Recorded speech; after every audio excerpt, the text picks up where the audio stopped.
तृप्ती भुकेली काय करू मागे, त्याच्या पुढे गेले. तृप्त झाल्यावर काय का नाही म्हणाले, आता मला वस्तू करता मी अतृप्त नाही, तिथे तृप्त आहे, पण माझ्या तृप्तीलाच भूक लागली. म्हणजे आहे ती तृप्तीची अवस्था परिपूर्ण होत नाहीत, तुमची होणार नाहीत. आणि ती कशाने होईल, तर माझ्या कानयाचे तुम्ही नाव भरी घ्यावं. नाव भरून घ्या, प्रेमाने घ्या, आवडीने घ्या. नेम म्हणून घेऊ नका. नेमाचं रूपांतर प्रेमात व्हावं आणि ते नाव प्रेमाने घ्या. शेजारच्या मुलाचं सुद्धा बाई नाव घेत असते, पण प्रेमाने घेत नसते. फक्त लोकात दिसावं म्हणून त्याच्यात प्रेम आणते, नसतं. बाहेरच्याचं मूल आपल्या सोफा सीटवर नाचू लागलं ना, तर मनातल्या मनात अशी बोटं मोडत असते. राहू द्या हो, मुलांचीच जात आहे असं म्हणते बरोबर. कळलं का हिला वाडी? गेल्यावर म्हणते मुलांना शिकवलं सुद्धा नाही. तुझं मूल दुसऱ्याच्या घरी गेलो तर तेव्हा काय करत होतं? माझं बोलणं कळलं का? तसं यशोदाचं मूल इतकं खोडकर, आता ती काय म्हणते, खेळावयाने आलो. अनादी कालपासून हा सगळ्याला खेळवतोय. माझं बोलणं कळलं का? अनादी कालपासून हा सगळ्याला खेळवतोय आणि एकदाही दुसऱ्याला कुणाला जिंकून दिलं नाही. इतका खट्याळ. म्हणजे खेळ खेळताना एक लक्षात ठेवा, खोटं करावंच लागतं. पत्त्याचा डाव खेळताना जर हातात हे ठेवून नाही मारलं तर त्याच्यातला रंगच गेला. शेवटी तुझं माझ्यावर आलंच पाहिजे, तेव्हा खेळ परिपूर्ण झाला. एवढा मोठा म्हणतात the game of the gentleman cricket. आता आला ना सगळ्या खोडी. उगीच हारले नाहीत. म्हणजे आहे ना, खेळ म्हटला की त्याच्यामध्ये थोडंसं जरा गंमत पाहिजेच. ती गंमत असल्याशिवाय तो खेळ होत नाही. कळलं का तुम्हाला? धक्का मारून नका म्हटला तरी जरा मारलाच पाहिजे, त्याशिवाय मजा येत नाही. मग दोन्ही टीम जेव्हा असं बरं का, अहो मजा तिथे. हे बघा, संत दरबारमध्ये यावं ते कशा करता यावं. एक सुफी संत म्हणतात, दरबार में पड़े रहना धक्का दनिका खाए, एक दिन ऐसा होगा सब जन्म का कार्य हो जाएगा. मगर दरबार में पड़े रहना, छोड़कर मत जाना. मुर्गी के जग्गे पर बैठ. ए मुर्गी के, मराठीतलं कोंबडीच्या जागेवर बस, जागा सोडू नकोस. ए मुर्गी के जगह पर बैठ, दरबार में पड़े रहना, धक्का देने का तो खाना ही पड़ता है. दरबार में होता है तो धक्का देने का तो खाना ही पड़ता है. मगर एक दिन ऐसा आएगा, ज्याचा धक्का लागण्याकरता आयुष्य काढलं त्याचा एक दिवस धक्का लागेल आणि आयुष्याचं कल्याण होऊन जाईल. त्याचा उंबरा उशी साकरीन, त्याचा उंबरा उशी साकरीन, दरबार में पड़े रहना धक्का देने का खाए. ती म्हणाली, बायको म्हणून तुझ्या घरात नाही आली तर मोलकरीण म्हणून येईल. कामारी कामारी कामारी होईन, काम करणारी म्हणून येईन. ठीक आहे, तुझी पत्नी असेल तर तुझ्या शेजारी बसेल, तुझ्या मंचकावर बसेल. पण मी काय करीन माहितीये का, तुझ्या ताटातलं राहिलेलं उचिष्ट खाईन. सेवीन उचिष्ट लोळे नांगणी, वैष्णवा चरणी होईन जोडा. सेवीन उचिष्ट घरात घेऊ नकोस मला. हो, हे बघ, तुझ्या हृदयात मी जाऊन बसण्या इतकी मोठी नाही, पण माझ्या हृदयात तू आहेस. माझ्या हृदयात तू आहेस. तुझ्या हृदयात जाऊन बसण्याकरता ज्ञानोबा तुकोबा व्हावं लागतं. हे का मला कळत नाही? हे का मला कळत नाही? नाही बसता येणार मला. पण माझ्या हृदयात तू आहेस. म्हणून भांडी घासणारी होऊन तुझ्या आले, घरात आले, धुणी धुण्याकरता आले. जाता येता नुसतं बघितलं तरी खूप झालं. कुठेतरी बाहेर जाताना पाण्याचा तांब्या, तुझ्या तोंडाकडे बघायची माझी ताकद नाही रे. अशी वर नजर करून सुद्धा तुझ्याकडे बघण्याची माझी क्षमता नाही, माझी योग्यता सुद्धा नाही. पण सख्या काय करू रे, तुझ्याकडे बघितल्याशिवाय बरं वाटत नाही रे. सगळेजण हेटाळणी करतात. का आलीस ते, का आली, काही देऊ नको, काही देऊ नको. मग तू का आलीस? नाही, मी देण्याकरता आले. घरात झोपायला मिळायचं नाही, काही हरकत नाही. उंबऱ्याची उशी करून तिथे झोपेन, त्याचा उंबरा उशीसा करीन. काय ज्ञानोबा आहे, त्याचा उंबरा उशीसा करीन. त्याच्यातला अर्थ कळला का तुम्हाला? आता पूर्वी काही ही चळवळ निघाली नव्हती. संडास बांधा, संडास बांधा, संडास बांधा. कोणालाही लागलं रात्री तर बाहेरच यावं लागत होतं. 3 वेळा 4 वेळा, म्हातारा असेल तर 5 वेळा. हो काय काही कोणाच्या हातात नाही आहे. काळाच्या ओघातला महिमा आहे हा. काळाच्या ओघामध्ये ह्या गोष्टी करत असतात. पण एक कळलं का, आणि एकत्र कुटुंब, 10-12 जण यायचे, 10-12 जण जायचे. ती म्हणायचे सगळ्याच्या लाता सोशीन, पण एक दिवस असा येईल की तुझी लात माझ्या चरण, तुझे चरण माझ्या मस्तकाला लागतील. हा जन्माचं सार्थ. त्याचा उंबरा उशीसा करीन, वरी एरझार. एरझार का? जन्म मरणास, जन्म घेईन मरण जाईन, जन्माला येईन पुन्हा जाईन. कशा करता? एक जन्म असा येईल की तुझे चरण मला सापडतील, तुझे चरण मला सापडतील, तुझे समचरण माझ्या दृष्टीला पडतील आणि माझ्या जन्मात सार्थक होऊन जाईल. काय ज्ञानोबा गोड लिहितायत. ज्ञानाची उंची कुठपर्यंत, कुठपर्यंत उंची गेली. निरंजनी आम्ही बांधलेले घर. कुठे घर बांधलं? ज्ञानदेवा घर, चिदानंदी, चिदानंद स्वरूपापर्यंत. पण किती खाली आले लक्षात ठेवा. जेव्हा तुमची जागा सोडून, जागेहून जेव्हा खाली याल, वर बघितलं तर मुखकमल दिसेल आणि खाली बघितलं तर त्याचं चरण सापडतील. काय म्हणून आपल्याकडे पद्धतच आहे चरणावर मस्तक ठेवणं.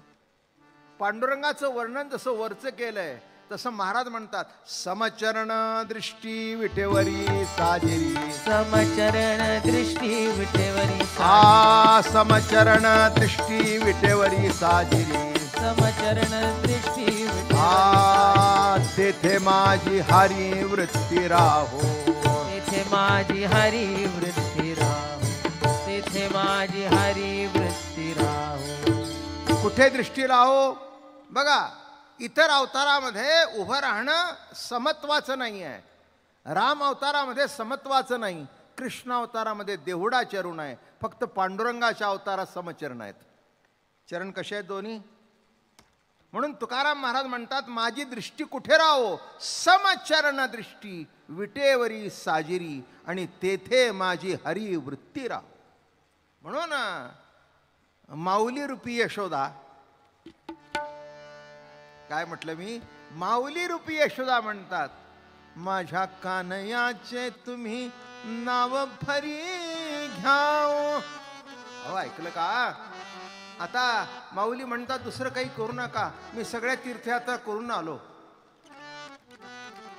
काशी पाहिली, हरिद्वार पाहिलं, ऋषिकेश पाहिलं, सगळं पाहिलं, पण माझ्या कानयाचे तुम्ही नाव फरी घ्याव. हिमालयात गेलो, हाडाची काढ केलेली बघितली देवा करता, तरी पण काढ झाली, पण काडी इतका सुद्धा देव सापडला नाही. काय अवस्था आहे. म्हणून नको त्याच्यात भरीला लागूस. वाचोन योगाचे निबेळे, अधिक काही मिळे, ऐसे नाही आगळे. कष्टची तया, कष्टच पडतील फक्त, दुसरं काही नाही. मग काय करायला पाहिजे? माझ्या, किती गोड शब्द आहे हो. मला असं वाटतं आपलं जीवन एका माझ्या शब्दात जर अडकलं हे बघा, दोन भाग आहे. माझा मुलगा माझी बायको हा भाग निराळा, आणि प्रभू माझा वाटणं हा भाग निराळा. प्रभू माझा वाटणं हा भाग निराळा. माझेपणाची प्रतीती माझे विठ्ठल माऊली.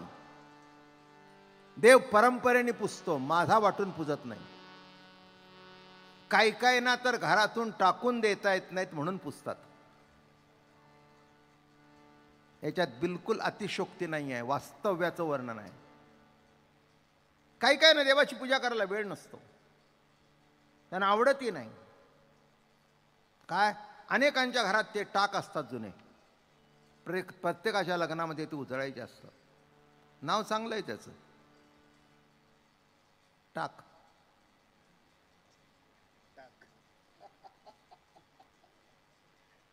मी एकाच्या घरी गेलो नाशिक भागात, भरपूर असे लाईनी तांब्याचे पितळेचे असे ठेवलेले टाक. मी म्हटलं तुमचा वेळ खूप जात असेल. काय करावं म्हणलं, आता वडिलाच्या हातचा टाकता येत नाही. नाही कळलं, याच्यात एकही शब्द इकडचा तिकडचा नाही. हां म्हटलं मला कळलं आता, ह्याचं नाव टाक का. टाकता येत नाही म्हणून जे घरात ठेवलं जातं त्याचं नाव टाक. नवटाक घे म्हणजे लक्षात येईल. आता काय सांगू शेवटी, नाही का. काहीही केलं, काहीही सांगितलं तर डोक्यात प्रकाशच पडत नाही. अरे माझ्या कान्हयाचे तुम्ही नाव भरी घ्यावं, दुसरं काही करू नका, काही करू नका, काही करू नका. नुसतं प्रभूचं नाव घ्या. कृष्ण कृष्ण जय कृष्ण कृष्ण जय कृष्ण कृष्ण जय कृष्ण कृष्ण जय कृष्ण कृष्ण. काय सांगते, दुसरं काही करू नका. कृष्ण कृष्ण कृष्ण कृष्ण म्हणा, कृष्ण कृष्ण कृष्ण म्हणा. मागे एकदा केव्हा तरी सांगितलं होतं, जावाली ऋषी आणि अरण्यातून निघाले. खूप मोठं अरण्य होतं, आणि त्या अरण्यातून निघाले. निघताना असं घडलं की एक पांढर शुभ्र वस्त्र नेसलेली गोरीपान देदीप्यमान स्त्री एका झाडाखाली बसून पद्मासन घालून डोळे झाकून ध्यानास्थ बसली होती. जाबालीना वाटलं ही एकटीच बसली आहे, कोणी हिला काही केलं तर, आणि ही कुणाचं ध्यान करते इथे बसलेली. म्हणून जवळ गेले, नमस्कार केला. म्हणे माते, डोळे उघडले. माते, या अरण्यात तू एकटी बसलीस का रे. म्हणले जाबाली, तुला आश्चर्य काय वाटलं. हा,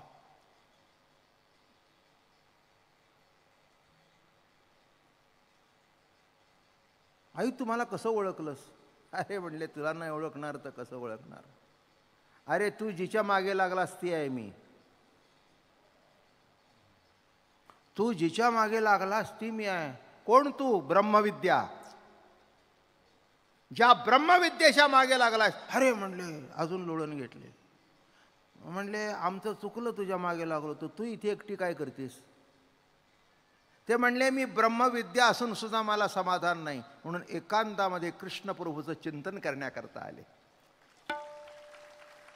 आणि तीही म्हणू लागली कृष्ण कृष्ण जय कृष्ण कृष्ण जय कृष्ण कृष्ण जय कृष्ण कृष्ण. आणि जाबाली नाचू लागले कृष्ण कृष्ण जय कृष्ण कृष्ण जय कृष्ण कृष्ण जय कृष्ण कृष्ण कृष्ण जय कृष्ण कृष्ण जय कृष्ण कृष्ण जय कृष्ण कृष्ण कृष्ण कृष्ण जय कृष्ण कृष्ण जय कृष्ण कृष्ण जय कृष्ण कृष्ण जय. म्हणला माते, असा आनंद आजपर्यंत भेटला नव्हता. असा आनंद नामा व्यतिरिक्त दुसरा कुठे नाही. म्हणून माझ्या कान्हयाचे नाम तुम्ही घ्या. माझ्या कान्हयाचे तुम्ही नाव भरी घ्या. हृदय धरोनियासी खेळावया न्यावो. हृदय धरोनियासी खेळावया न्यावो. माझ्या कान्हयाचे तुम्ही नाव भरी घ्यावो. माझ्या कान्हयाचे नाव भरी घ्यावो. अहो माझ्या कानाला जरा खेळायला घेऊन जा. फार त्रास देतो, फार त्रास देतो. हो, जरा सुद्धा ऐकत नाही. काय त्रास देतो.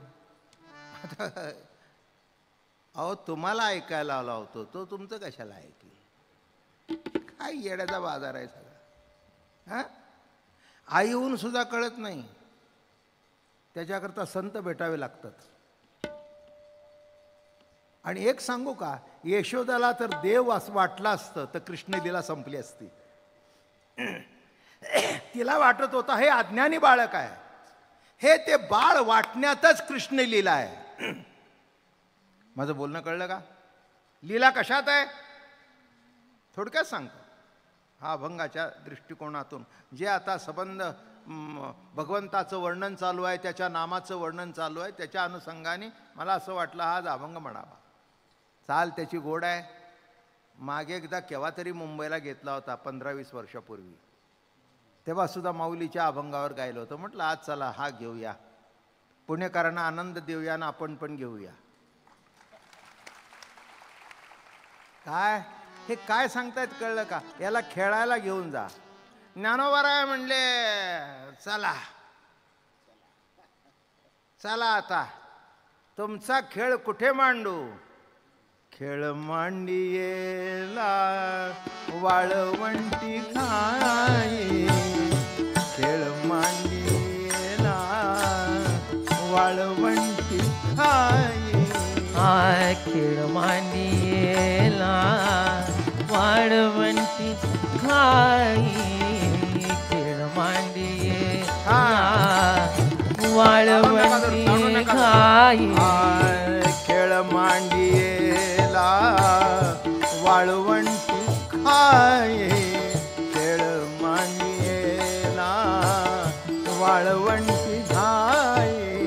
नाचती वैष्णव भाई रे, नाचती वैष्णव भाई रे, नाचती वैष्णव भाई रे. नाचती वैष्णव भाई रे. क्रोधाभिमाने केली पावटणे, क्रोधाभिमाने केली पावटणे. एक एक लागतील पायी रे. नाचती आनंद कल्लोळी पवित्र गाणे नामावळी रे. नाचती आनंद कल्लोळी पवित्र गाणे नामावळी. त्या म्हणलं चाल चंद्रभागेच्या काठावर सगळे 18 पगड जाती एकत्र करू. एक तू एक तू, एक एक गोपी एक एक कृष्ण. तिथेच रासक्रीडा झाली. नाही का? हे बघा, गोपी शब्दाचा अर्थ एक एक वृत्ती आहे. प्रत्येक वृत्तीच्या मध्ये कृष्ण असतो आणि त्याच्यातून दुसरी वृत्ती येते. प्रत्येक वृत्ती एक लक्षात घ्या, एक सगळे मोती एका दोऱ्यात ओलेले आहेत, पण असं एक स्थान आहे की तिथे ते रिकाम आहे. चिकटलेलं दिसलं तरी चिकटलेलं नाही. आणि ते जे स्थान आहे तिथेच कृष्ण आहे. म्हणून एका पाठोपाठ एक भिन्न वृत्त्या उठतात. भिन्न वृत्त्या, भिन्न वृत्त्या, भिन्न. पण कोणची जरी वृत्ती उठली तरी त्या वृत्तीच्या मागे कोण आहे? कृष्ण कृष्ण कृष्ण कृष्ण कृष्ण. कशा करता सांगितलं? अरे माझ्या कानयाचे नाव भरी तुम्ही घ्यावं. माझ्या कानयाचे नाव भरी तुम्ही घ्यावं. सहज गोष्ट आठवली, आपल्याला जास्ती वेळ पण नाही आणि वेळ करायचा नाही. एवढं पहिलं कडवं जरी घरी घेऊन गेलात असंच गुणगुणत माझ्या कानयाचे. रस्त्याची माणसं म्हणतील काय पिलाय, काय पिलाय, ते आला नाहीस तू, तुला कसं दुकान बंद झालं आता.